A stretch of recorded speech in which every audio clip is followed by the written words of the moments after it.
Hey there, guys. This is Frag from Malaysian Gamer here, bringing you my first impressions of Windows 10, which I just managed to install it this morning. Probably when you're watching this video, yesterday morning. And I'm not going to spend a pretty long. I'm not going to spend a long time actually explaining to you every single feature of Windows 10. This is going to be focused on the video games, right? And some neat features. Actually, you'd be pretty. It's a pretty familiar sort of operating system, I would say. So nothing totally surprising with Windows 10. But without further ado, let me just tell you guys that as you can see in my taskbar, Steam works. There's no problem with Steam. I managed to play The Witcher 3, my games and stuff, no issues whatsoever. Steam works, and what they've done with Windows 10 is that, well, they brought the start button. If you're from Windows 8, there's no start button, but they did add a sort of quasi start button, I believe, in Windows 8.1. So this is the start button where you click and you get a mix of like the Windows 7 as well as the Windows 8 tiles. And okay, there's a lot of information here. Let me explain to you guys a little bit of what's going on in this screen here. uh, so you log in using your Microsoft account, which is your Hotmail account. In my case, it's the Hotmail account, and it, like Windows 7, it shows your most used softwares right here, and recently added Steam Tile. Okay, as you can see here, there is no official Steam Tile release. Steam Tile is done by, I think, third party. It takes data of your Steam community profile. So it's a pretty cool addition that you can get for your Windows 10 really. But if you're on Windows 8, you're probably already using Steam Tile. I will show you guys where to find Steam Tile. So that's the tile already. And one part here, this is all your accounts, your photos, and your Twitter account, which I think I have a link to. Yep, I have linked to my Twitter account. And the weather 77 Fahrenheit. I don't know why it keeps showing Fahrenheit. I always change it to Celsius, but it keeps changing to Fahrenheit.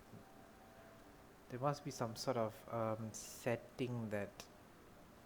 Yeah, it says show temperature in okay, okay. It doesn't do that. Maybe this probably is a bug here. They should actually reflect. Oh, okay, there it's changed. Okay, weather's pretty nice. Maybe a bit warm. What's this? Calendar, mail. Microsoft Edge is the new. This is the stuff that the internet browser that replaces Internet Explorer, right? Okay, right on the web. Okay, there's some pretty cool features here. I haven't used this yet, but you can take notes, write doodle directly to pages. Okay, how do I do that? I just click on this and just blap. Sucks or oh, I don't know what I'm doing there. And I guess I can add a type note. I suck at this. Okay, that's it. Um, and then I can just share it to my mail or OneNote. There must be other places to share it. Oh, okay, I can email it for whatever reason. I guess eventually I can connect to other accounts. So I'll exit this one. So the only downside to this is, okay, I'm going to google.com.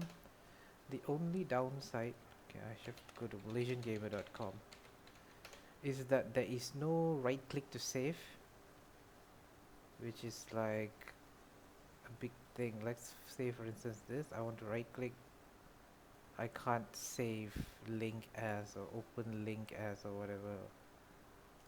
Or open link in new tab and stuff is fine.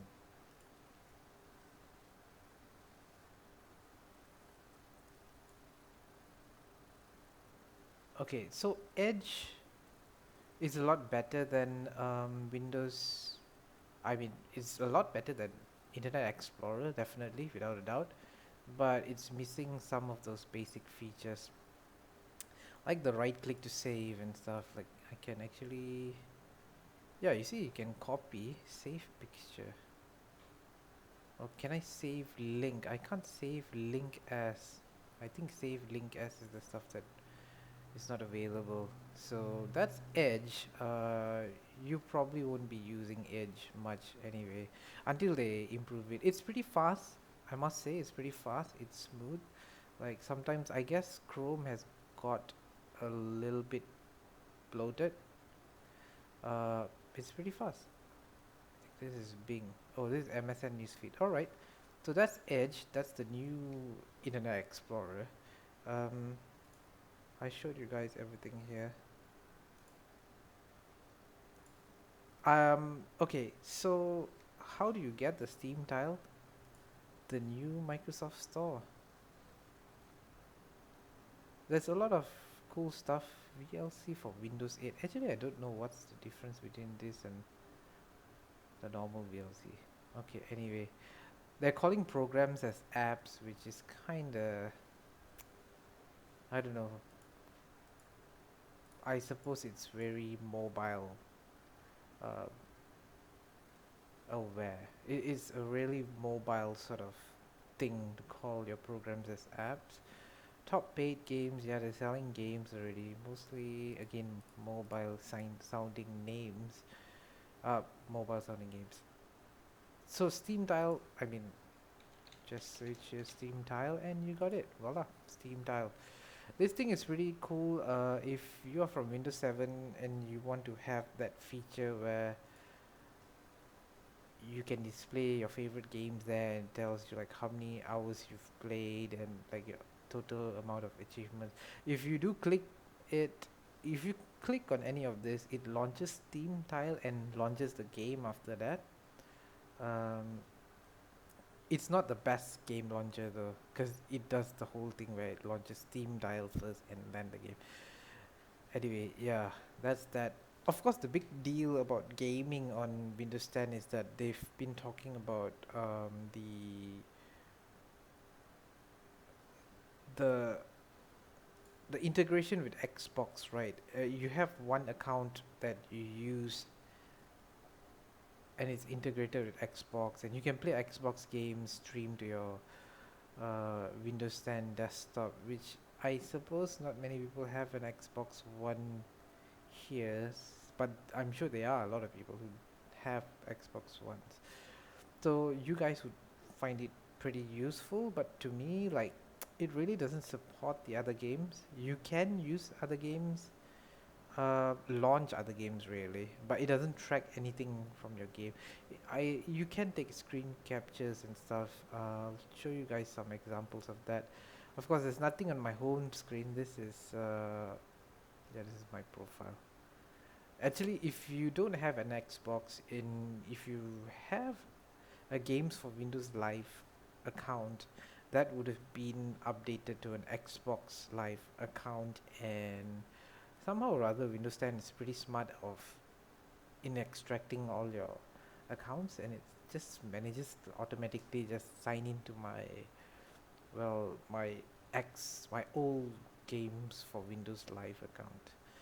So yeah, this is my correct account. The games that they have, yeah, Candy Crush Saga. I don't know what this is doing here. I don't play Candy Crush Saga, but it's by default or something. Anyway, Dragon Age Inquisition. These are games from my Origin account. It doesn't show Steam games. I had to add Steam here, and it showed Scroll Skyrim. Um, I can say that you can launch Steam and stuff from here, but I don't know why you want to do that. The second thing, the big thing is that they have, I mean, just like Origin and Steam and stuff, you can actually capture screenshots, but more importantly, you can actually record videos. So before I get there, I guess you can send messages to friends, activity alerts, like a wall of what your friends are doing, trophies, of course. Okay, this one is interesting. You've got this new feature called the Game DVR, and this is basically recording any of your apps or games, really. In fact, I can even sort of, if I press Windows G key, I can actually record this screen, like how I did here actually. Yep, I recorded this, just this screen. Unfortunately, I can't use this to record the desktop itself, unfortunately. So it only records apps, or rather programs. I don't know why I'm calling programs apps now. It's programs, damn it. It can only record programs and game softwares. Uh, Talking about game softwares, I managed to get The Witcher 3 running. As you can see, I can actually record the Steam. The Steam. I can record the Steam. Even the games in the Steam though, I can record like The Witcher 3. But I must say, recording and playing, it took a bit of a performance hit. It's not really that optimized. There is some artifacting, I think right around here. There's some artifacting here. The quality is not so great, but I guess you can sort of set the quality in the settings here. This is set standard quality. I should have set it at high quality. So yeah, speaking about using it on games and stuff, basically as I said, there are no Steam games here, so the only option for you to actually play Steam games and use the Game DVR recorder is to actually add Steam here. You can actually add games using this plus icon here. You click on that and yeah, so you can select whatever you want to add here. These are Uplay games actually. I don't know why it shows two though. It's probably some sort of bug or really not. It doesn't really know games on other platforms, I guess. Uplay showing twice. Even Battlefield. These are Origin games also showing twice. This is a desktop game, Capitalism 2. I don't know why it's showing twice. Anyway, yeah, it's not the best thing really. You can sort of add it there, but if you're using Fraps like I do already, you probably would record using Fraps. So yeah, it's a much better platform than Games for Windows Live, definitely. I'd rather not have them use this as a sort of as a copy protection for their games. But right now, I mean, you can just ignore this Xbox thing. Seriously, it's not worth actually installing Windows 10 just for this. This is crap. I mean, it's not crap, okay? It's just not as robust as, say, Steam. Even though Steam, I think, user interface wise, can improve quite a bit though. But yeah, that's a different topic. Having said that, well, that's that. What else did I want to tell you guys about? Of course, Microsoft Office is free this time, which is a great thing. You can actually download, actually not the entire Office. I think PowerPoint and Word. Excel may be free. All in the App Store as usual. Um, so that's the start button. And this is your notification tray, which I guess is a lot more useful than the old Action Center. I guess this is the new Action Center, but that's a funny thing. It calls it notification tray or something. Action Centers here. You can set it to tablet mode. I don't want to do that because I'm on a desktop. Location. What is this? Oh, it marks things based on my location. So depending on your actions and stuff, like on Xbox, like you just recorded the Witcher 3, it all appears here. You can clear this if you want to. Even my latest mails and stuff comes here.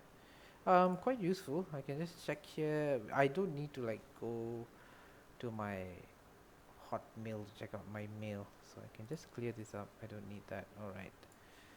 So that's really it. That's Windows 10. Oh yeah, I didn't show you guys about Cortana. I can't really show you the speech because I'm not recording the desktop sound. Have issues down recording that. But basically, Cortana is, you can ask her anything like, "How are you feeling?" Sure. How are you feeling is actually an app. Oh great. I don't want to. How are you, Cortana? And Cortana, great, thanks. Okay. Or you can just talk to her. How are you, Cortana?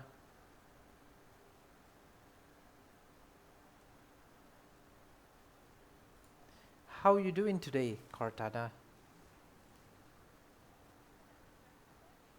Sure, why not? She's talking to me back. But of course you can't hear her voice. The thing it, it it doesn't always sort of detect your voice. You got to click on this microphone thing and then sort of talk.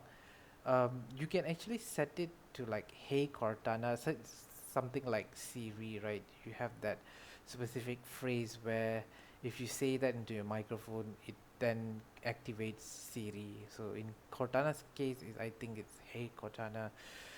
Uh, Acts as a helper as well as a search engine, which is pretty cool, I must say. No problem here at all. So that's a really quick, brief rundown of like Windows 10. It's pretty cool. I like what I see. It's very familiar. It's I don't need to relearn a lot of things. I can continue playing my same games. Um, yeah, okay. Performance wise, like I can't really say if it boots up faster because this is only the second time I'm booting in. I mean, the first time is really when I first installed it and then it loads into the thing. So I'm not sure because it did take a bit longer than usual, longer than my Windows 7. Um, that's probably because I believe it was installing OneDrive or something, and there was still some updates and stuff going on. So because of updates tend to slow your startup of the software. So I mean of Windows 10. So yeah, that's that. I've been told that it boots up faster than Windows 7. I can't say for sure at this moment. I can't really confirm with you that. Um, Other than that, so okay, the big question is, you guys are probably wondering like, should you actually upgrade to Windows 10? Uh, you probably already know the news that a retail disc of Windows 10 in Malaysia is going to cost like 400 to 500 ringgit. It's been confirmed by Microsoft. I think there's two versions, Home and Pro, some bullshit like that. I just wish they didn't do that, but they did. I can't believe that they still have a 32-bit Windows operating system. So anyway, that rant aside, so the big question: should you upgrade? Should you not upgrade? Is it great? Is it like a game changer or whatever? It's not a game changer. It's worth upgrading simply by the fact that Microsoft has not admitted, they have stated that Windows 10 is going to be their last Windows. So they're pretty much following Apple in a lot of ways, really. Like how Apple sort of improves upon Mac OS 10 with all their mountain lion and all the cat names. Um, Microsoft is going to take a similar approach with Windows 10, so we are going to get updates, and they've told us that it's free updates for years and years to come. So obviously, this is the This is the operating system to keep, because Windows 7, they are not going to support it forever. The same with Windows 8. So Windows 10 is going to be the one that they will be evolving over time. So that reason alone, you should get a Windows 10. But the question again is, should you get it right now? So you have a free upgrade. They are offering you free upgrade to Windows 10 for one entire year, which means before July next year, you are able to claim your free upgrade, absolutely free, no problem.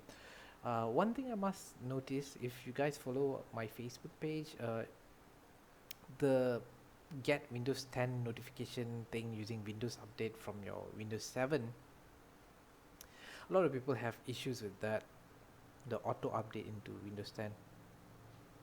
Sometimes the icon doesn't appear on your Windows 7 or Windows 8, and once you've reserved, you wait till God knows when it actually downloads. So there's actually a link where you can actually download the 64-bit and the 32-bit sort of installer. They call it a media creation tool or something, but you don't need to save it to a DVD or a thumb drive. Actually, you can actually run it off as like an installer and sort of upgrade just from that file itself. Just take note that you're going to have to update your Windows 7 and Windows 8. If you've turned off auto update, you're going to need to update Windows to the latest version. Actually, they're not looking for the latest version. You need a certain amount of updates. Certain vital updates are necessary, but I'd suggest you just go the whole mile and update your computer, I mean your OS completely. Having done all of that, if you're worried about driver compatibility and all that, there is no issues regarding that. Remember, Windows 10 has been in beta for, I mean, it's been in testing for more than a year, at least public testing, and most of the drivers do work. Your Windows 7 drivers do work with Windows 10, so that's not much of an issue, unless you have very like specialized device or something. But other than that, it works fine actually. Even if you're worried about compatibility and things like that, after updating your Windows, um, the installer does tell you like, okay, hey, this thing isn't going to work, so you don't need to worry about installing it and finding out, hey, my device is not working or anything. It does warn you, at least in my case. I didn't have problem with drivers and stuff. It found that one of my softwares, it's called a daemon tool, which is really a, what is it, it's a virtual driver sort of, not a driver, a virtual drive sort of device, so you can actually mount ISO files and stuff. I don't know why I had to uninstall it actually. So if you're using similar software, you may have to uninstall it. um, yeah, so other than that, it's pretty trouble free. Just just download the installer thing from the internet. So yeah, I haven't answered the question yet. Should you upgrade or not? That would depend on a couple of things. One is, do you have a retail disk of your current OS, Windows 7 or Windows 8? Because if you have a retail version of it, which means that you have a disk and stuff, and you can transfer a license to a new computer, and if you're planning on getting a new computer, um, yeah, if you're planning on getting a new computer, absolutely don't upgrade.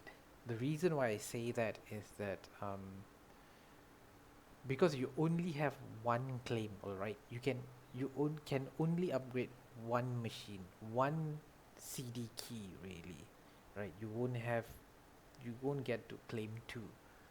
So the best thing is to get your computer and then install your Windows 7. Let's say you have a Windows 7, install Windows 7 on it, and then update Windows 7 on your new computer, and then claim the free upgrade. It's a bit long, it's long-winded, right? Because you're installing an old OS, updating it, and then getting the free upgrade. But considering the retail is about 400 to 500, you'll be saving 400 to 500 on OS. You already have a copy of Windows 7, so you might as well do that. I mean, it makes most economical sense to do that. So if you're planning on, as I repeating it again, if you're planning on buying a new computer and you have a retail disk of your Windows 7 or Windows 8, you might want to hold off from upgrading. Get a new computer, transfer your Windows license to your new computer, and then upgrade your new computer. Remember, you only get one to claim one free upgrade. So make it matter. Actually, I made a mistake actually, since I do have to upgrade my machine. I'm using a first generation Core i7 machine, so I don't have an upgrade path, so I'll need to buy a new computer really. But you know what? It's okay. I'll get a new computer and buy Windows 10. So you guys can save money there. But if you're not planning on like, if you're not planning on buying a new computer, you have a relatively new computer and stuff, there's no reason why you shouldn't update. Although they probably are some bugs. I think I noticed one or two of them. Um, Nothing major though. Maybe even security flaws which we don't know of. But it's a pretty solid entry. It's a very practical sort of Windows, one that you can see that Microsoft has set this as like a basis to evolve Windows. Um, it's worth getting, quite frankly. But as I said, if you want to be 100% sure, just wait a month or two, until like issues have been sorted out and stuff. There are no issues that I found. But yeah, if you are the type that worried about security issues and stuff, just to be on the safe side, yeah. And as I said, if you, and as I said, the retail, if you have a retail Windows version and you want to buy a new computer, yeah, there's no point upgrading it, unless of course you have an OEM disk, which means that it's stuck to one machine. So buying a new computer would mean buying new OS anyway. So there you go. I've shown you guys some of the stuff here and why you should upgrade to Windows 10 and why you shouldn't upgrade to Windows 10, at least yet. But one thing's for certain, everyone, everyone should be using Windows 10, simply because it's going to be the OS that Microsoft will support into the future. So yeah, Windows 10 is the way to go, but it's not vital for you to get it now. Oh yeah, there's one more thing, one really important thing that I forgot to mention as well. DirectX 12. It's an absolutely, there's no point to DirectX 12 at this moment, and I don't see any new games coming out for DirectX 12 like within the year. So within the free upgrade time period, I don't think you'll see any great DirectX 12 games. So DirectX 12 isn't a factor. You can play your games currently, and the games that will be coming out um, early next year and stuff, like, you can probably run it on Windows 7. I'm pretty sure about it. So DirectX 12 isn't an issue. So okay, that's my really quick, it's not really quick, actually it's quite a long um, impression. This is quite a long video though. Thanks for watching. If you have Windows 10 installed, tell me what you think. Do you love it? Do you hate it? Do you regret installing it?